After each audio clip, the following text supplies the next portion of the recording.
To truly honor our basic freedom, we should at least once ask ourselves why we must go to school, have a degree, pursue military service, take up employment, have a bank account, take loans for houses and cars, use money, marry, affiliate to a religion, be a member of clubs, accept the polarized political narrative, vote for political parties and candidates, seek treatment at certain hospitals and trust their doctors, buy food in certain stores, subscribe to certain media, go by the mainstream media narrative, go by the mainstream scientific narrative, take the judiciary for granted, abide by all laws, obey the police, subscribe to the main grid of energy, internet, and water supply.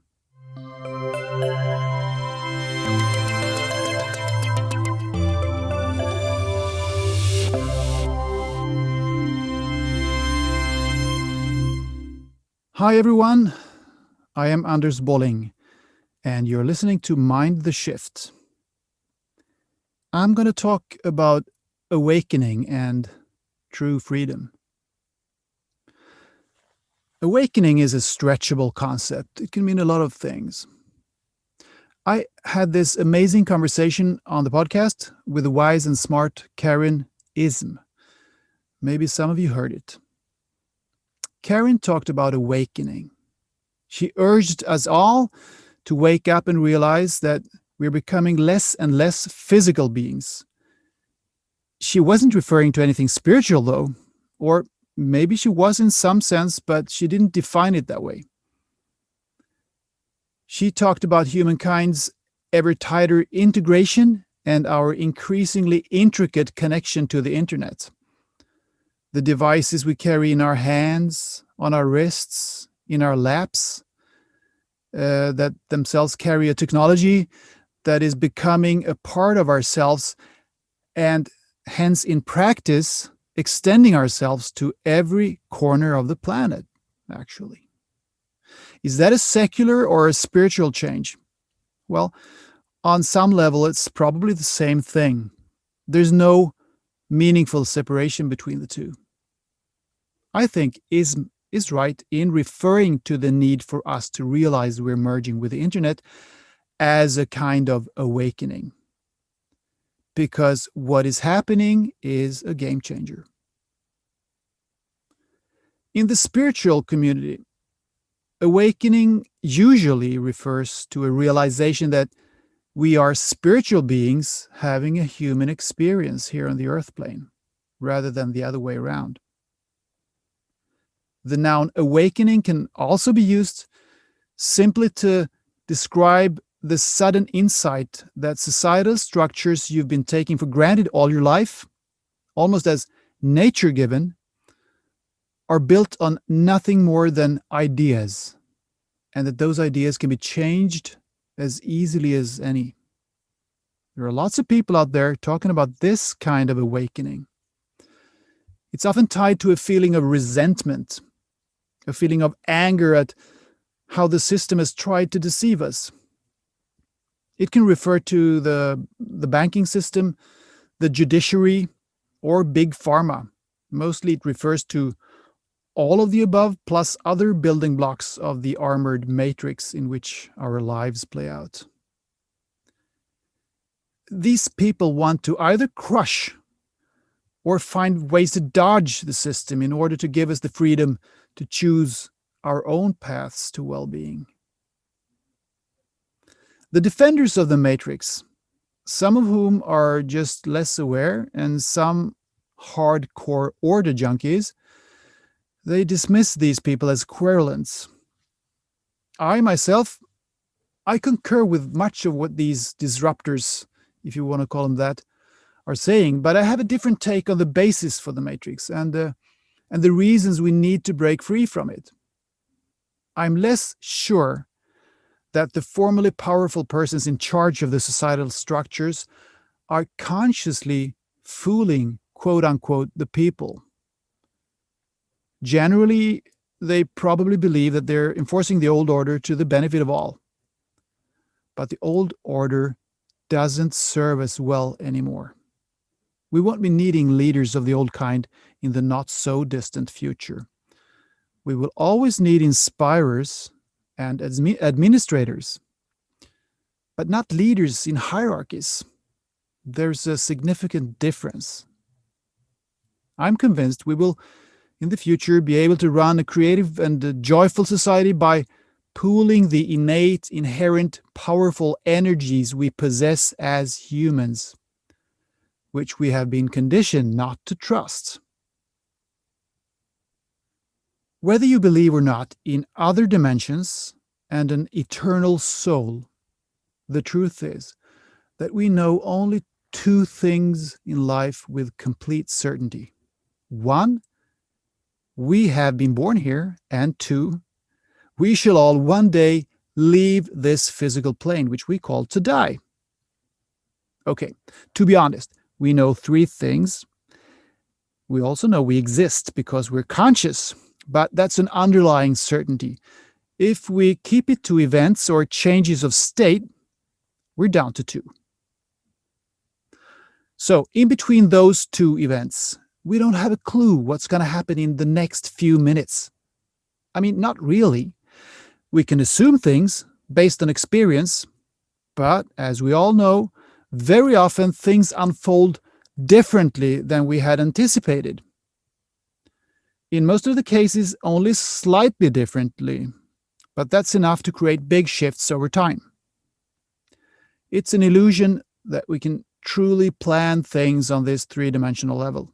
We can only, quote unquote, plan what we feel and what we desire, but exactly how those emotions and desires will manifest is not possible for our poor minds, assisted by our receivers, our brains, that is, to know. And this goes for decision makers in the higher echelons of the matrix, as well as for ordinary people, whatever that is. Now, knowing this gives you a sense of freedom. This may sound counterintuitive, but the thing is that you realize you don't have to worry about making the right call all the time, because you simply can't, not on a concrete, detailed level. You can, of course, and should make the decisions that feel right in your heart, those that you intuit. But emotions and hunches don't rely on meticulous analyses on the surface of things. They build on a deeper or a higher knowledge. Once you've followed your heart, you just need to trust the non-physical apparatus of the quantum soup you exist in and wait, which is a hell of a lot less cumbersome than trying to follow every detail of the myriad events that unfold all the time, which are contingent of what myriad other conscious agents desire and strive for out there in the same soup. If you yourself can't control how your life's gonna unfold on a detailed level, it's pretty obvious that no one else can do it for you. It's preposterous that others should decide what path you take. You don't have to be part of any group, religion, party, or soccer team that you don't want to be a part of. You're free. We're all born free. When someone gives you advice you haven't asked for, it has nothing to do with you. It's just a projection. The only person that has a right to tell you what to do is you. It may sound cynical to say that a poor child born in a village in South Sudan is born free. But on a spiritual level, it must, of course, be true for everyone. If it weren't true for every human being, it simply wouldn't be true. And this is why many choose to believe it isn't. It's a little bit beyond the scope of this episode to dive deeper into why some souls are born under harsher physical conditions than others. Let it suffice for now to establish that we are all pretty helpless in this world during the first few years of our earthly existence. We're completely dependent on our parents and other people in our nearest environment. And so those are the people we get our subconscious programs from. And they have, in turn, of course, got their subconscious programs from their parents, and so on and so on. So if you're poor and consider yourself suppressed and perhaps a victim, you will convey that mindset to your children, just as rich and self-confident people convey their mindset to their children. As Dr. Bruce Lipton has pointed out, this is probably a more important reason, or at least as important a reason, why rich people stay rich and poor people stay poor than the actual financial state of things.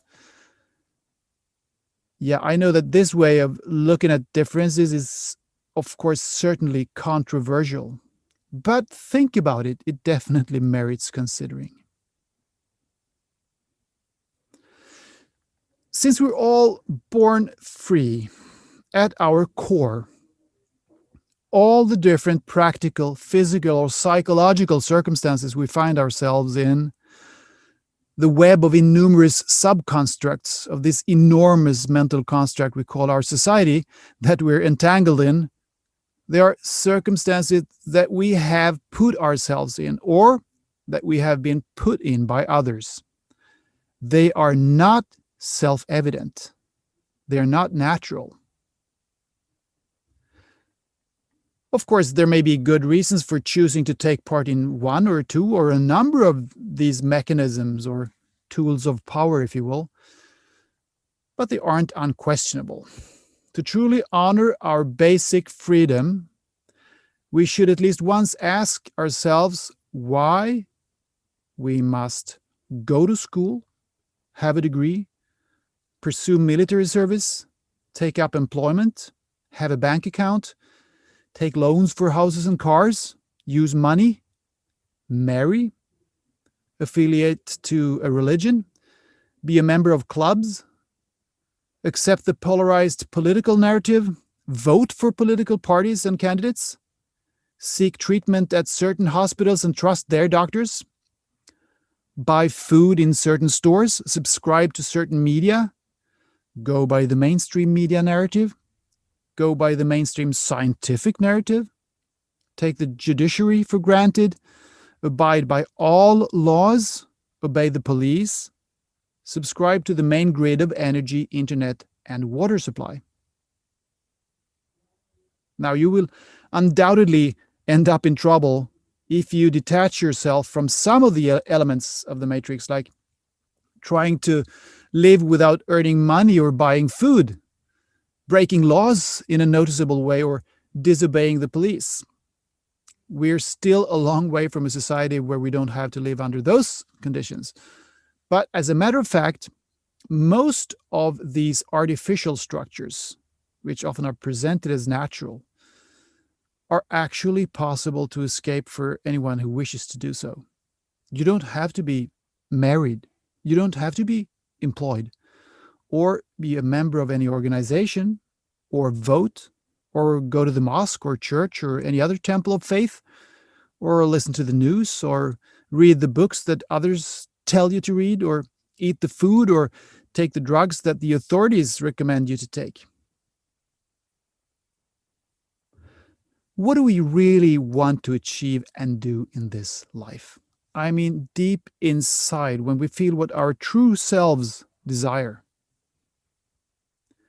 We want to experience emotions and events, and we want to feel close to others. We want to love and express joy. We want friendship, evolution, and growth.